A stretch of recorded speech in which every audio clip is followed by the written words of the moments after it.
ายดีท่านผู้ชมที่เคารพต้อนรับท่านผู้ชมเข้าสู่ข่าวภาคเที่ยงจากห้องข่าวโทรภาพแห่งชาติข่าวภาคเที่ยงประจำวันที่12มีนาคม2026นำเสนอโดยข้าพเจ้าเอกสันต์ทิพจักรในวันนี้พวกเรามาเริ่มที่บรรดาพนักงานสมาชิกพรรคโดยเฉพาะพนักงานหลักแหล่งสหพันธ์นักรบเก่าแห่งชาติลาวได้รับฟังการเผยแพร่เสื่อมซึมมติของประชุมใหญ่ผู้แทนทั่วประเทศครั้งที่12ของพรรคสหพันธ์นักรบเก่าแห่งชาติลาวได้จัดการเผยแพร่เสื่อมซึมมติของประชุมใหญ่ผู้แทนทั่วประเทศครั้งที่12ของพรรคในวันที่11มีนาผ่านมา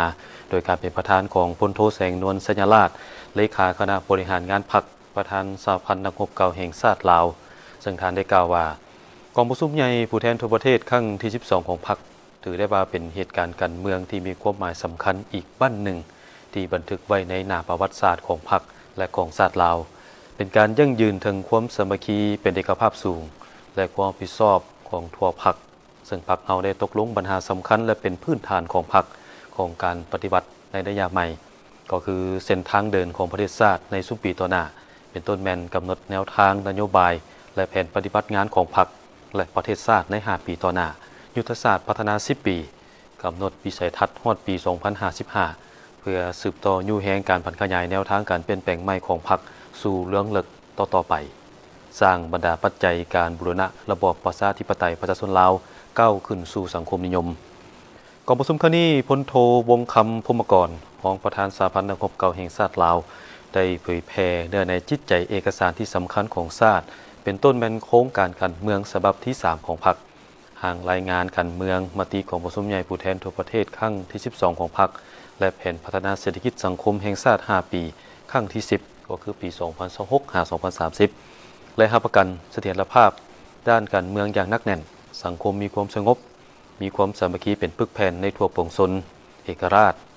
อำนาจอธิปไตยได้รับการปกปักรักษาไว้อย่างมั่นคงประเทศชาติหลุดพ้นออกจากสถานภาพประเทศด้อยพัฒนาสู่ซนให้อัตราความทุกข์ยากลดลงยังเหลือ1ตัวเลขยกระดับการแก้ไขปัญหาความทุกข์ยากของประชาชนเป็นวาระแห่งชาติสู่ซนให้อัตราการเติบโตของรวมยอดผลิตภัณฑ์ภายในหรือว่า GDP เพิ่มขึ้นเฉลี่ย6%ต่อปีขึ้นไป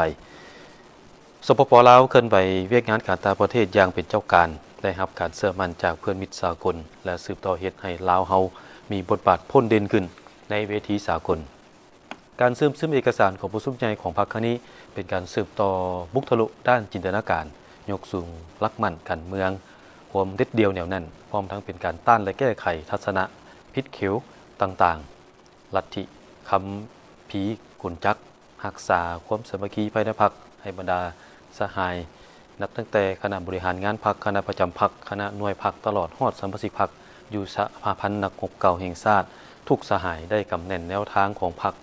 แผนพัฒนาเศรษฐกิจสังคมของรัฐตื่มอีกพร้อมกันนี้กระทรวงเทคโนโลยีและการสื่อสารก็ได้มีการเผยแพร่และเสื่อมซึมเอกสารของประชุมใหญ่ผู้แทนทั่วประเทศครั้งที่12ของพรรคการเผยแพร่และเสื่อมซึมเอกสารของประชุมใหญ่ผู้แทนทั่วประเทศครั้งที่12ของพรรคประชาชนปฏิวัติลาวเข้าร่วมมีสหายสันติสุขสิมลวงศ์กรรมการศูนย์กลางพรรคเลขาคณะบริหารงานพรรครัฐมนตรีกระทรวงเทคโนโลยีและการสื่อสารพร้อมด้วยบรรดาห้องรัฐมนตรี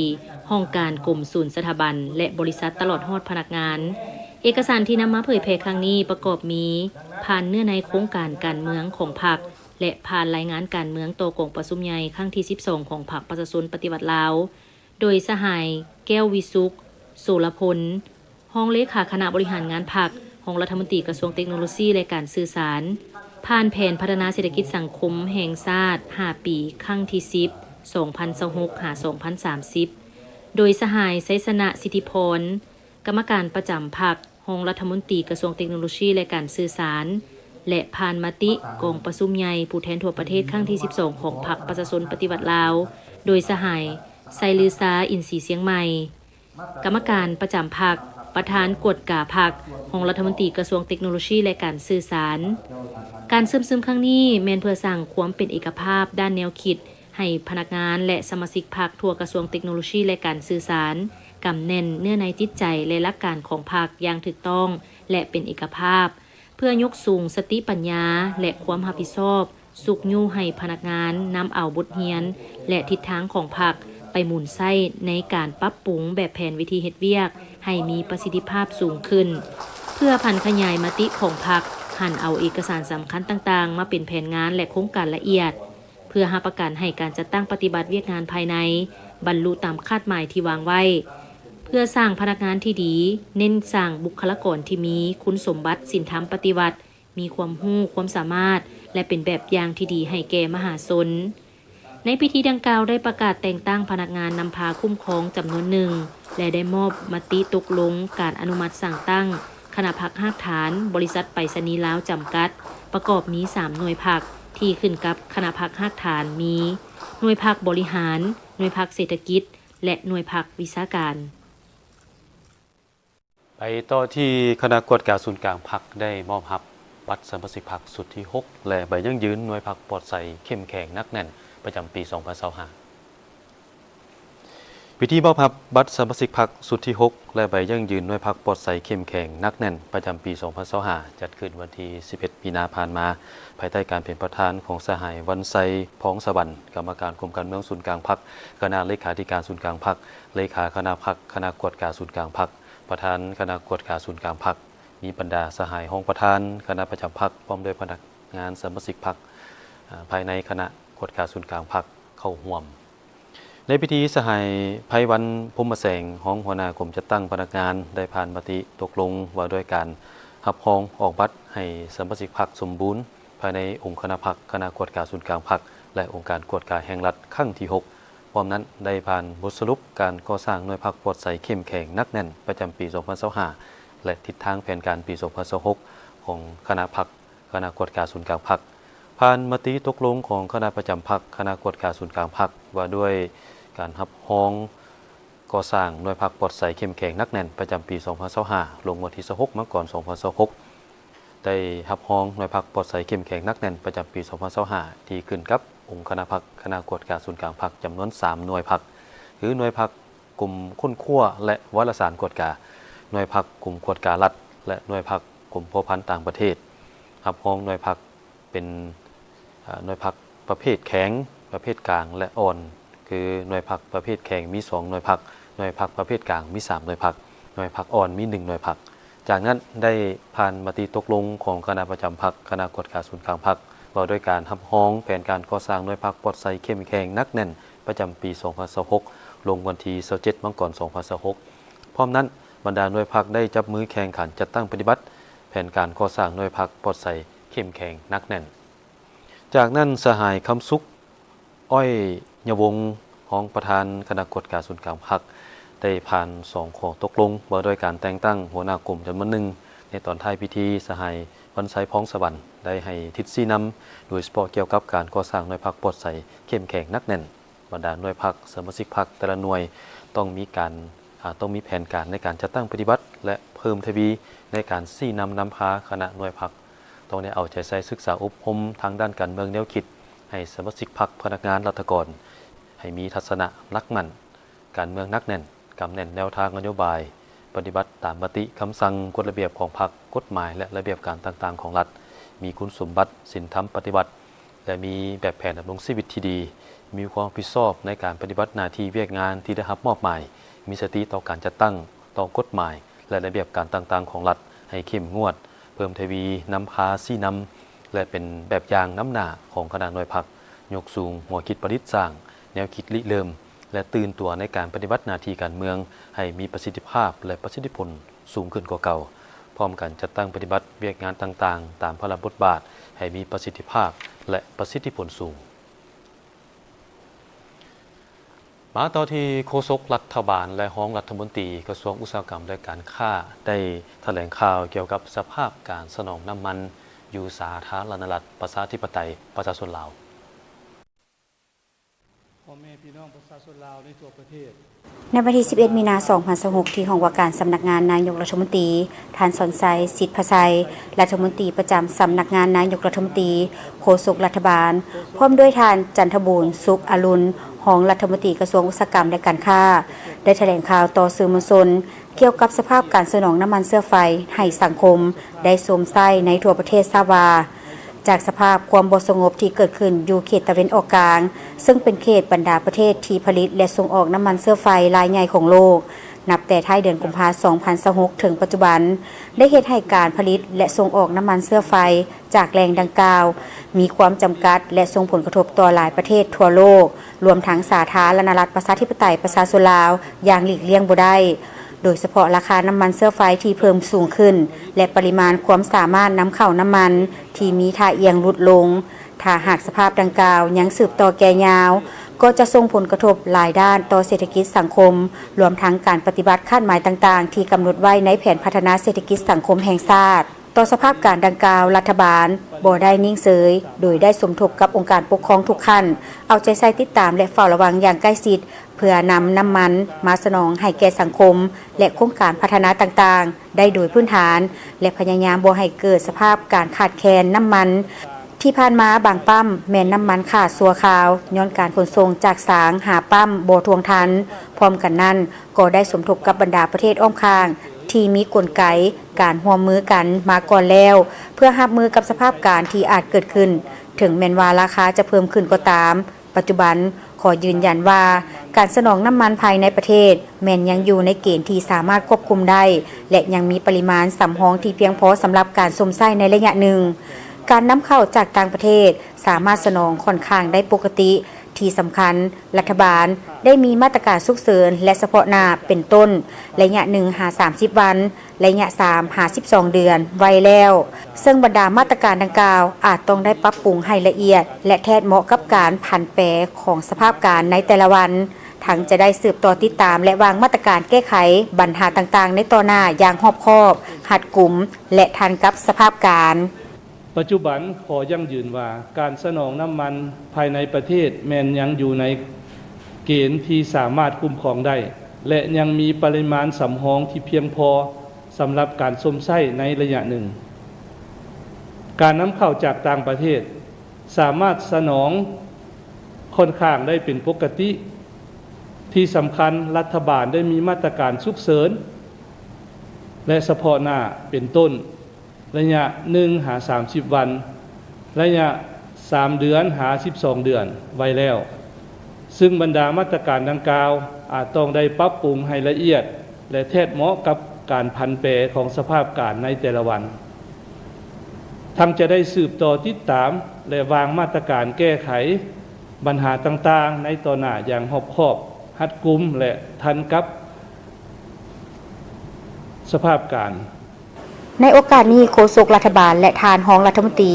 จึงได้เรียกร้องมายังพนักงานทหารตำรวจตลอดฮอดพ่อแม่ประชาชนบรรดาเผ่าจงช่วยกันประหยัดมัธยัติใช้จ่ายในสิ่งที่จำเป็นโดยเฉพาะแม่นการสมไส้น้ำมันเชื้อไฟการนำไส้ยานพาหนะโดยหันไปนำไส้รถไฟฟ้ารถสาธารณะโดยสารมวลชนและในตัวหน้ารัฐบาลจะพิจารณานโยบายปินอ้อมเซ็นการเฮ็ดเวียกแบบทางไกลเป็นต้นในขณะเดียวกันก็เรียกร้องมายังบรรดาผู้ประกอบการธุรกิจต่างๆจงอย่าได้สวยโอกาสขึ้นราคาสินค้าตามลำพังใจหรือกักตุนสินค้าก็คือน้ำมันเชื้อไฟหากพบเห็นการสวยโอกาสขึ้นราคาสินค้าแม่นสามารถโทรแจ้งสายด่วน1510และเว็บไซต์ปกป้องผู้สมไส้ www.lcp.gov.la ได้เรียกร้องมายังทั่วสังคมจงสืบต่อปุ้มลุมความสามัคคีเป็นปึกแผ่นแน่นหนาให้การช่วยเหลือร่วมมือซึ่งกันและกันในยามยุ่งยากนำใส่ข้อมูลข่าวสารอย่างมีสติทั้งมีสติต่อกลอุบายกาวทับโจมตีใส่ให้ป้ายสีที่บ่สร้างสรรค์ของกลุ่มคนที่บ่หวังดีและปฏิบัติหน้าที่ของตนให้ดีที่สุดจึงจะเฮ็ดให้พวกเขาสามารถผ่านพาความเสี่ยงความยุ่งยากต่างๆไปได้ด้วยดี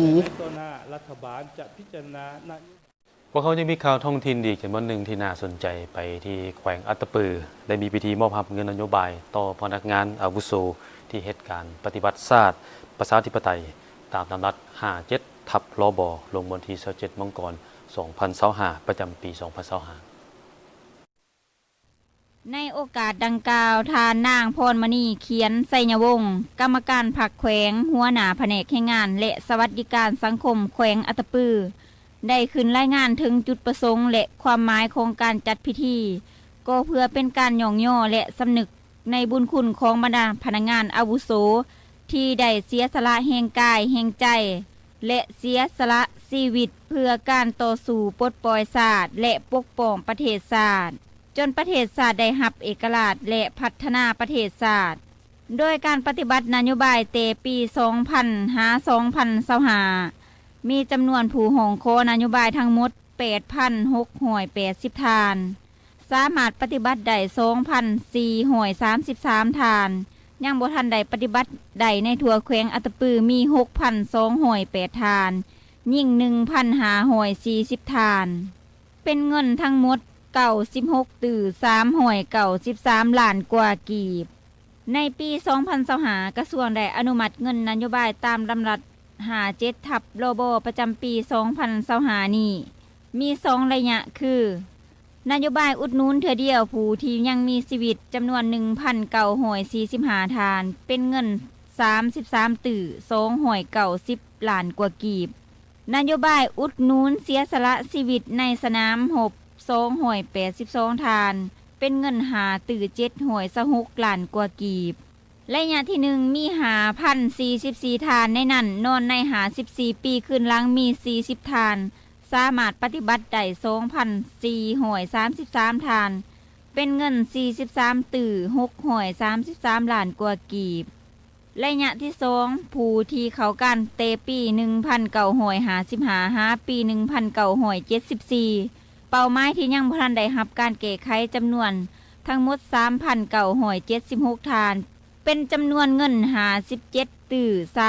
396ล้านกว่ากีบมีคือผู้เข้าก้านปี 1955 ปี 1960 มีจำนวนทั้งหมด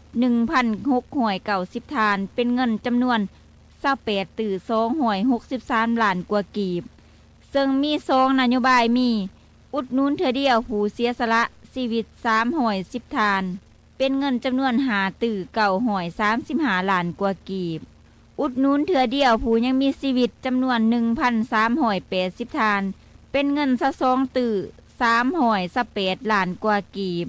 ผู้เข้าก้านปี 1961 5 ปี 1965 มีจำนวนทั้งหมด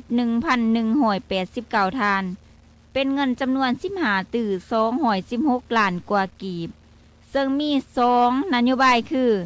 อุดหนุนเทื่อเดียวผู้เสียสละชีวิตจำนวน143ทานเป็นเงิน2ตื่อ794ล้านกว่ากีบอุดหนุนเทื่อเดียวผู้ยังมีชีวิตจำนวน 1,046 ทานเป็นเงิน12ตื่อ421ล้านกว่ากีบผู้เข้าก้านปี 1966 5 ปี 1974 มีจำนวนทั้งหมด 1,097 ทานเป็นจำนวนเงิน13ตื่อ916ล้านกว่ากีบซึ่งมี2นโยบายมีอุดหนุนเทื่อเดียวผู้เสียสละชีวิตจำนวน120ทานเป็นเงิน2ตื่อ263ล้านกว่ากีบอุดหนุนเทื่อเดียวผู้ยังมีชีวิตจำนวน977ทานเป็นเงิน11ตื่อ653ล้านกว่ากีบจากนี้พวกเขาไปพักกันเพิ่นนึงจักหน่อยมาติดตามข่าวต่างประเทศและข่าวกีฬา